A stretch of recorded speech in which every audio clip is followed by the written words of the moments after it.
Hello friends, I Sunita Kumari Sharma, Assistant Professor in Bayani Girls B.Ed College. Today I deliver my lecture on National Secondary Education Mission. This objectives, जैसा कि आप सभी को ध्यान है कि माध्यमिक शिक्षा जो मिशन है ये क्यों शुरू किया गया।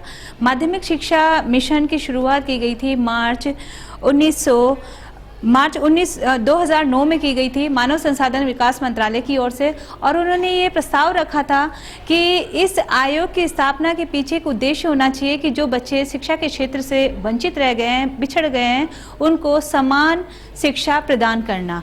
इसी उद्देश्य को ध्यान में रख करके उन्होंने एक प्रस्ताव पारित किया कि केंद्र और राज्य सरकार दोनों मिलकर के अगर इस अभियान को शुरू करें तो शायद ये अभियान बहुत ही सफल अभियान साबित होगा।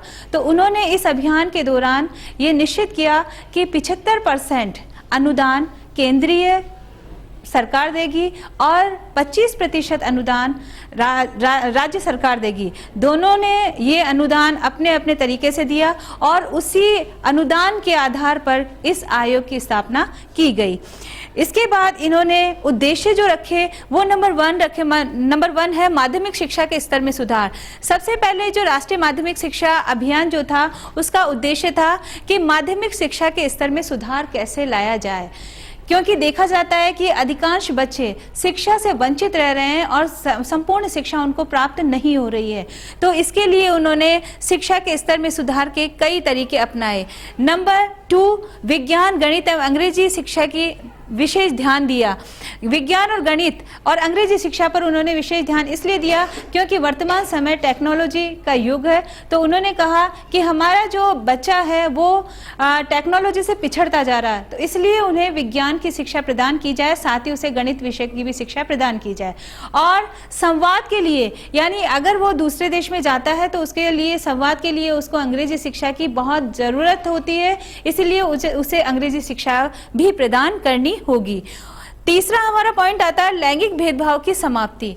हमने देखा है कि अधिकांश परिवारों में लड़कियों की एजुकेशन केवल 8वीं पास करने के बाद समाप्त कर दी जाती है कि अब तुम्हें पढ़ करके क्या करना है।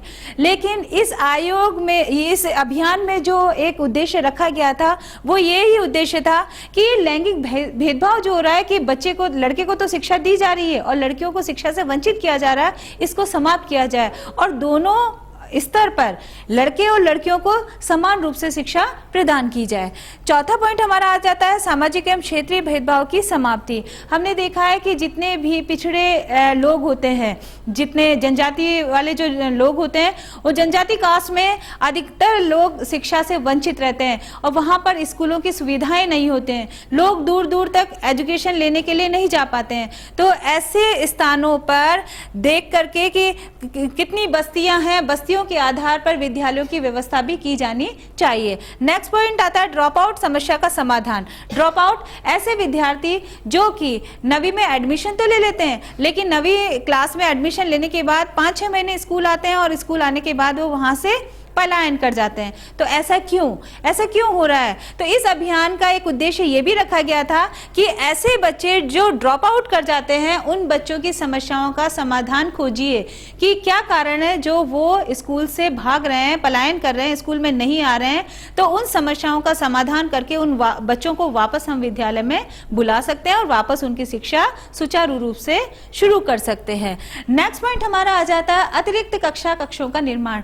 हमने देखा है कि बहुत सारे विद्यालय ऐसे होते हैं जहां पर बहुत बड़ी भीड़ में विद्यार्थियों की संख्या आती है लेकिन बैठने की व्यवस्था नहीं होती है। तो सरकार ने ये इस अभियान के अंतर्गत ऐसा कोष भी निर्धारित किया है जिससे कि अतिरिक्त कक्षाओं का निर्माण किया जा सकते हैं, अतिरिक्त कमरों का निर्माण करके और उन जो बच्चों, जो अधिक भीड़ में जो बच्चे आ रहे हैं उनके बैठने की व्यवस्था करें जिससे कि वो अच्छी तरह से और सुचारू रूप से अपनी शिक्षा ग्रहण कर सके। नेक्स्ट पॉइंट आता है हमारा विज्ञान प्रयोगशाला का निर्माण। हमने देखा है कि विद्यालय तो खोल दिए जाते हैं लेकिन सुविधाओं का अभाव होता है। सुविधाओं का जब अभाव होगा तो कौन कौन बच्चा विद्यालय में आकर पढ़ना चाहेगा। तो गवर्नमेंट ने ये भी योजना निर्धारित की कि हर विद्यालय में एक विज्ञान प्रयोगशाला भी होनी चाहिए। यदि विज्ञान प्रयोगशाला होगी तो बच्चा नित नए प्रयोग करना सीखेगा और उसके अंदर रुचि जागृत होगी, और रुचि जागृत होगी तो विद्यालय से पलायन न करके वो विद्यालय में आना अच्छा समझेगा। नेक्स्ट पॉइंट आता है हमारा पुस्तकालयों की स्थापना। हमने देखा है कि स्कूल तो है, 2 कमरे में भी स्कूल चल जाते हैं, 4 कमरों में भी स्कूल चल जाते हैं, लेकिन वहां पर पुस्तकों का अभाव होता है, हमारे वहां पुस्तकालय नहीं होते हैं। तो जब हम अतिरिक्त कक्षाओं का निर्माण करते हैं तो उन कक्षाओं के निर्माण के साथ साथ हमें पुस्तकालय का निर्माण भी करना आवश्यक होता है, क्योंकि बिना पुस्तकों के ये संसार कोरा हो जाता है। जैसे मनुष्य के जीवन में कहा जाता है कि पुस्तक के बिना ज्ञान संभव नहीं होता है, तो ठीक उसी प्रकार से बालक ज्ञान कब प्राप्त करेगा, जब उसे अच्छी अच्छी पुस्तकें अपने पुस्तकालय में मिलेंगी। तो बच्चों को जब अच्छी अच्छी पुस्तकें अपने पुस्तकालय में मिलेंगी तो वो अपने समय के रहते हुए वहां पर पुस्तकालय में जाएंगे और अच्छी ज्ञानवर्धक किताबों को पढ़ेंगे और उससे अपने ज्ञान का वर्धन वो कर पाएंगे।